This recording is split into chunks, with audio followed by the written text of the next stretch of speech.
बिस्मिल्लाहिर्रहमानिर्रहीम। अस्सलाम वालेकुम। आज के इस सेशन में स्टैंडर्ड 9th में मैथ्स 1 में हम यहाँ पर बात करेंगे रियल नंबर्स के बारे में, हकीकी आदात के बारे में। तो आपको मालूम है बच्चों, आज हम स्टैंडर्ड 9th में जो आज हमारा टॉपिक है वो है रियल नंबर यानी कि हकीकी आदात। ठीक है, तो हम यहाँ पर हकीकी आदाद से शुरुआत करते हैं। सबसे पहले हम यहाँ पर हकीकी आदाद की खुसूसियात देखते हैं। ठीक है, तो सबसे पहले आप जैसे स्क्रीन पर देख रहे हैं बच्चों, जो गिनती के आदाद होते हैं जैसे 1, 2, 3, 4 जो है, तो ये गिनती के आदाद है ना। तो ये जो आदाद है इनको हम तबई आदाद कहते हैं, आमतौर पर नेचुरल नंबर्स कहते हैं। ठीक है, और ये जो नेचुरल नंबर्स है इन आदात को जो है तो हम सेट की सूरत में, जैसे आप स्क्रीन पर देख रहे हैं, n = 1 इंटू ब्रैकेट, या आप जैसे देख रहे हैं महराबी कॉस में हम इसे लिखते हैं 1, 2, 3, 4 और इस तरह से आगे ब्रैकेट क्लोज है ना। तो इस तरह से हम इसे लिखते हैं। और इसके अलावा हम देखते हैं कि तबई आदाद का सेट जमा और ज़रब के लिए काफ़ी होता है, लेकिन तफरीक और तकसीम के लिए नहीं होता है। ठीक है, जैसे अगर हमने यहाँ पर मसलन एग्जाम्पल के तौर पे अगर आपको बताया कि 3 + 6 लिया तो = 9 होगा है ना, और 3 × 6 किया तो 18 होगा है ना। तो यहाँ पर हम देखेंगे कि 9 और 18 जो है तो ये आदाद जो है तो तबई आदाद है ना, लेकिन हम देखेंगे यहाँ पर कि 3 / 6 इज़ नॉट, यहाँ पर हम देखेंगे कि is not belongs to n, right. इसी तरह से अगर हम देखेंगे कि 3 - 6 is not belongs to n।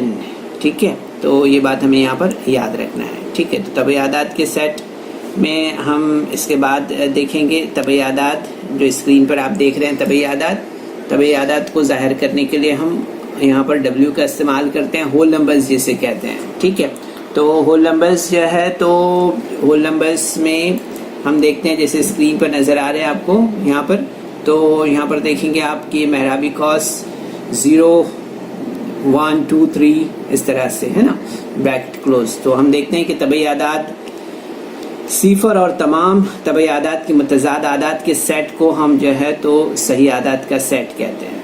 ठीक है, हमें यहाँ पर याद रखना है सही आदाद का जो सेट होता है आमतौर पर जिसे हम I से जाहिर करते हैं, जैसे स्क्रीन पर आप देख रहे हैं। तो यहाँ पर जो खुसूसियात हम देख रहे हैं हकीकी आदाद में, तो यहाँ पर हम बात कर रहे हैं तबई आदाद के बारे में, और उसके बाद में हमने यहाँ पर जो है तो सही आदाद के बारे में बात की है।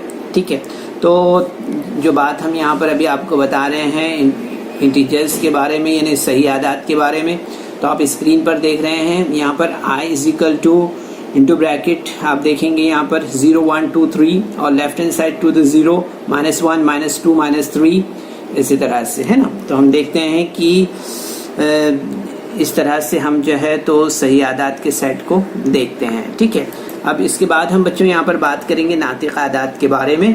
तो नातिक आदाद में हम देखेंगे सबसे पहले नातिक आदाद की तारीफ देख लेते हैं हम यहाँ पर। तो नातिक आदाद में आप देखेंगे बच्चों कि अगर P और Q सही आदाद हो और Q is not equal to 0, तो हम देखेंगे कि अदद P/Q जो है तो वो को नातिक अदद हम यहाँ पर कहेंगे। ठीक है, याद रखना है आपको कि अगर P और Q सही आदाद हो और Q is not equal to 0, तो हम देखेंगे यहाँ पर कि अदद P/Q को हम जो है तो रैशनल नंबर कहते हैं। ठीक है, नातिक अदद कहते हैं। इसी तरह से आप देख रहे हैं स्क्रीन पर कि नातिक अदद के सेट को हम Q से जाहिर करते हैं, जैसे आप स्क्रीन पर यहाँ पर देख रहे हैं। ठीक है, इसी तरह से हम देखेंगे नातिक आदाद में हम देखेंगे कि नातिक आदाद के सेट को हम Q से जाहिर करते हैं। इसी तरह से आप देखेंगे Q इज इक्वल टू, आप यहाँ पर देखेंगे इंटू ब्रैकेट P/Q / P, यानी इस तरह से भी कहते हैं हम इसे, और Q बिलोंग्स टू I और Q is not equal to 0। ठीक है, ये बात आपको यहाँ पर याद रखना है। तो हकीकी आदाद के सेट को हम R से जाहिर करते हैं रैशनल नंबर्स को। ठीक है, ये मालूमात है बच्चों, आपके जहन में रहना चाहिए। नातिक आदाद की तारीफ में हम देखते हैं कि Q is not equal to 0 की शर्त ज़रूरी है, क्योंकि सिफर से हम देखते हैं कि नाकाबिल तकसीम है। ठीक है, इसी तरह से हम देखेंगे यहाँ पर, जैसे आप देख रहे हैं स्क्रीन पर, कि सही आदाद भी जो है तो नातिक आदाद होते हैं, क्योंकि हर सही आदद जो है तो P is equal to P/1 होता है। ठीक है, तो यहाँ पर हम देखेंगे कि स्क्रीन पर जैसे आप देख रहे हैं बच्चों, ये अलामात को ध्यान में रखना है आपको, और आपको यहाँ पर समझना है कि इन अलामात को हम किस तरह से पढ़ते हैं। ये सिम्बॉल्स जो आ रहे हैं यहाँ पर स्क्रीन पर, ये सिम्बॉल्स आपको ध्यान से जो है तो पढ़ना है, समझना है इसे, है ना। तो यहाँ पर स्क्रीन पर ये जो सिम्बॉल आपको नजर आ रहा है, इस सिम्बॉल को हम क्या कहते हैं? इस सिम्बॉल को हम जो है तो सबसेट ऑफ, है ना, या का सेट है, इस तरह से हम इसे पढ़ते हैं। ठीक है, याद रखना है इसे। तो यहाँ पर हम देखेंगे कि सही आदाद भी नातिक आदाद होते हैं, क्योंकि हर सही आदद जो है तो इज इक्वल टू P/1 होता है। ठीक है, तो यहाँ पर हम देखेंगे सबसे पहले कि I is equal to Q, I is a subset of Q। इसको मुख्तसर हम इस तरह से कहेंगे कि N is a subset of W, W is a subset of I, and I is a subset of Q, and Q is a subset of R, इस तरह से। ठीक है, याद रखिए बच्चों इसे। अब स्क्रीन पर आप मजीद जो यहाँ पर देख रहे हैं, तो इसमें हम यहाँ पर देखेंगे जो कि ज़रूरी मालूमात है बच्चों। स्क्रीन पर आप जो देख रहे हैं यहाँ पर, तो सबसे पहले आप यहाँ पर देख रहे हैं जो स्क्रीन पर, कि अगर P/Q और R/S कोई दो नातिक आदाद हों, जिनमें हम देखेंगे यहाँ पर कि S is greater than 0 and Q is greater than 0, तो जब हम यहाँ पर कहेंगे कि P/S is equal to Q/R हो, तो हम कहते हैं कि P/Q और इज इक्वल टू R/S। ठीक है, इसी तरह से हम कहेंगे कि अगर सेकेंड पॉइंट आप देख रहे हैं कि अगर यहाँ पर हम देख रहे हैं P/S is greater than Q/R, तब हम कहेंगे कि P/Q is greater than R/S। ठीक है, इसी तरह से थर्ड पॉइंट हम देखेंगे यहाँ पर कि अगर P/S is lesser than Q/R, तब हम यहाँ पर कहेंगे कि जो है तो P/Q is lesser than R/S। ठीक है, इस तरह से। तो ये ज़रूरी मालूमात थी बच्चों, इसे नोट डाउन करेंगे आप। ठीक है, और इसके बाद हम यहाँ पर आगे बढ़ते हैं। ठीक है, तो ये हम यहाँ पर जो है तो नातिक आदाद के ताल्लुक से ये मज़ीद मालूमात हासिल कर रहे हैं। आप इसे ध्यान में रखेंगे, नोट डाउन करेंगे इसे। ठीक है, ये सारी मालूमात ऐसी है जो आपको आपके पास में होनी ज़रूरी है। ठीक है, अब इसके बाद हम यहाँ पर बच्चों बात करेंगे नातिक आदाद की खुसूसियात के बारे में। तो नातिक आदाद की खुसूसियात में हम देखेंगे यहाँ पर कि नातिक आदाद की जमा की खुसूसियात और नातिक आदाद की ज़रब की खुसूसियात। ठीक है, इन दो पॉइंट्स पर हम यहाँ पर डिस्कशन करने वाले हैं। ठीक है, तो जैसे कि आप स्क्रीन पर यहाँ पर देख रहे हैं, तो सबसे पहले हम यहाँ पर जो है तो जैसे कि स्क्रीन पर देख रहे हैं जमा है। ठीक है, और इसी तरह से जो है तो जमा की कुछ एग्जांपल्स हम आपके सामने रख रहे हैं। इसमें हम मुबादला की खुसूसियात और मुल्तज़ी की खुसूसियात और इसी तरह से जमाई शनाख्त, इस तरह से हम इसे यहाँ पर समझते हैं। ठीक है, तो यहाँ पर सबसे पहले हम यहाँ पर जमा और फिर उसके बाद ज़रब से रिलेटेड कुछ एग्जाम्पल्स सामने आपके रख रहे हैं। ठीक है, तो इसे देखते हैं हम यहाँ पर सबसे पहले। तो यहाँ पर आप जैसे स्क्रीन पर देख पा रहे हैं। ठीक है, नोट डाउन करना है आपको बच्चों इसे, जो हमने आपको बयान किया है, बताया है आपको। कि मुबादला की खुसूसियात, मुल्तज़मी खुसूसियात, और उसके बाद जमई शनाख्त, ठीक है, और उसके बाद जमई माकूस, ठीक है। तो इस तरह से यहाँ पर आपको 4 जो है तो बॉक्सेस दिखाई दे रहे हैं, ठीक है, और इसमें हमें यहाँ पर इसे समझना है, ठीक है। नातिक आदाद की खुसूसियात को आपको, नातिक आदाद की जमा की खुसूसियात और नातिक आदाद की ज़रब की खुसूसियात जो स्क्रीन पर आप देख रहे हैं यहाँ पर, ठीक है। तो सबसे पहले आप देख रहे हैं यहाँ पर a plus b is equal to b plus a, ठीक है। तो ये मुबादला की खुसूसियत है जमा में, ठीक है। फिर इसके बाद हम यहाँ पर देखेंगे मुल्तज़मी खुसूसियत में, तो यहाँ पर हम देखेंगे कॉस में a जमा b और a जमा b जमा c is equal to a जमा कॉस में b जमा c, इस तरह से, ठीक है। फिर आगे आप देख रहे हैं यहाँ पर कि जमई खुसूसियात में कि a plus 0 is equal to 0 plus a is equal to a, ठीक है। तो ये जमई खुसूसियत हम यहाँ पर देख रहे हैं, ठीक है। तो यहाँ पर हमें याद रखना है बच्चों, बहुत ही इंपॉर्टेंट पॉइंट है कि 2 नातिक आदाद सिर्फ इसी वक्त एक दूसरे के जमई माकूस हो सकते हैं जब इनका हासिल जमा जो है तो सिफर होता हो, ठीक है, याद रखना है।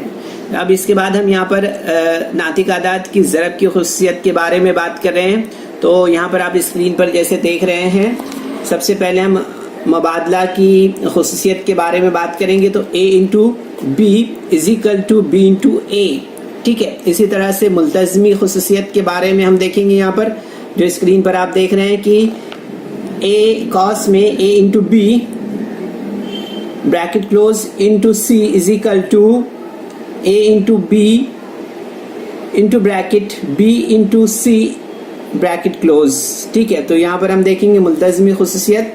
फिर उसके बाद में ज़रबी शनाख्त में हम यहाँ पर देखते हैं कि a ज़रब 1, और यहाँ पर हम देखेंगे कि 1 ज़रब a बराबर a, ठीक है। तो यहाँ पर हमें याद रखना है बच्चों कि a को ज़रब का शनाख्ती उनसर यहाँ पर हम कहते हैं, ठीक है। अब इसके बाद हम यहाँ पर आखिर में देखेंगे ज़रबी माकूस। तो यहाँ आप देख रहे हैं स्क्रीन पर कि a into 1 upon a is equal to 1 upon a into a is equal to 1, यानी कि a is not equal to 0। तो ये ज़रबी माकूस है, ठीक है। यहाँ भी हमें याद रखना है बच्चों कि 2 नातिक आदाद सिर्फ इसी वक्त एक दूसरे के ज़रबी माकूस होते हैं जब इनका हासिल ज़रब जो है तो 1 होता है, ठीक है। तो ये इंपॉर्टेंट पॉइंट्स थे बच्चों, यहाँ पर आपको नोट डाउन करना है इसे, ये जो गोशवारा आपकी स्क्रीन पर है इसे, ठीक है। और इस पर जो है तो आपको ध्यान से ये सारे पॉइंट्स अपने जहन में महफूज करना है, ठीक है। चलिए आगे बढ़ते हैं हम यहाँ पर नेक्स्ट जो हमारा पॉइंट है उस पर। तो यहाँ पर आप स्क्रीन पर जैसे कि देख पा रहे हैं, नातिक आदाद का अशरी इजहार हम यहाँ पर देख रहे हैं, ठीक है। तो इसमें देखते हैं कि किसी मस्बित नातिक अदद यानी p अपॉन q पर तकसीम का बाकायदा अमल करने के बाद इसे हम जो है तो p upon q is equal to m plus r upon q की सूरत में लिख सकते हैं, ठीक है। ये याद रखिए इसे, जहां m गैर मनफी सही अदद है और यहाँ पर हम देखेंगे कि o 0 लेस देन r और r is less than q, ठीक है। तो यहाँ पर याद रखना है हमें कि अशरी इजहार में m सही अददी जुज़ है और r अपॉन q जो है तो कसरी जुज़ होता है, ठीक है। याद रखिए बच्चों इससे आप, ठीक है। इसी तरह से हम देखेंगे कि नातिक आदाद का इजहार जो है तो मुख्ततम या तो मुख्ततम यानी टर्मिनेटिंग होता है या गैर मुख्ततम मतवाली यानी रिकरिंग होता है, ठीक है। यहाँ पर हमें याद रखना है इसे। तो ये बहुत इंपॉर्टेंट पॉइंट था बच्चों, आपके जहन में ये रहना चाहिए। ठीक है, इसी तरह से हम यहाँ पर कुछ एग्जाम्पल्स देख लेते हैं इसकी। अगर नातिक अदद 3/5 के शुमार कुंदा 3 को नसबनुमा 5 से तकसीम करें तो मुख्ततम कसर आशारिया 0.6 हासिल होता है। ठीक है, और इसी तरह से हम देखते हैं कि अगर किसी नातिक अदद का नसबनुमा मुफरद अदद 2 या 5 या 2 और 5 पर मुश्तमिल हो तब मरहलों की एक महदूद तादाद के बाद तकसीम का अमल हो जाता है। ठीक है, तो यहाँ पर हम देखेंगे, जैसे स्क्रीन पर आप देख रहे हैं कि 2/3 की अशरी सूरत अगर हम लिखें तो 0.66666 है। ये गैर मुख्ततम मतवाली सूरत है और यहाँ हिंसा जो है तो 6 मतवाली लौट कर बार बार आने वाला है। ठीक है, याद रखिए इसे। तो हम देखते हैं यहाँ पर कि ये जो बार बार रिपीट हो रहा है 666 है ना, तो इसका अशली इजहार जो है तो 0.6 है।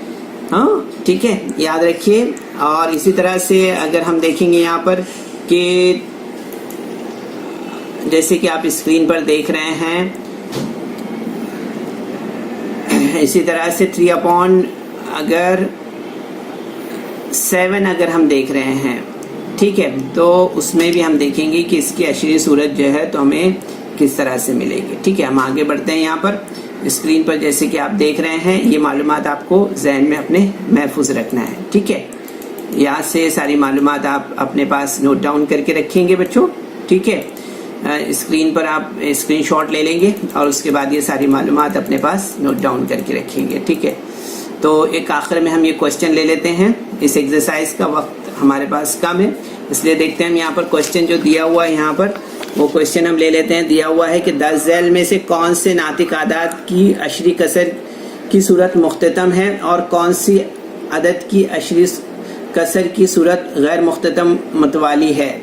ठीक है, तो यहाँ पर हम देखेंगे, यहाँ पर क्वेश्चन दिए हुए हैं ये।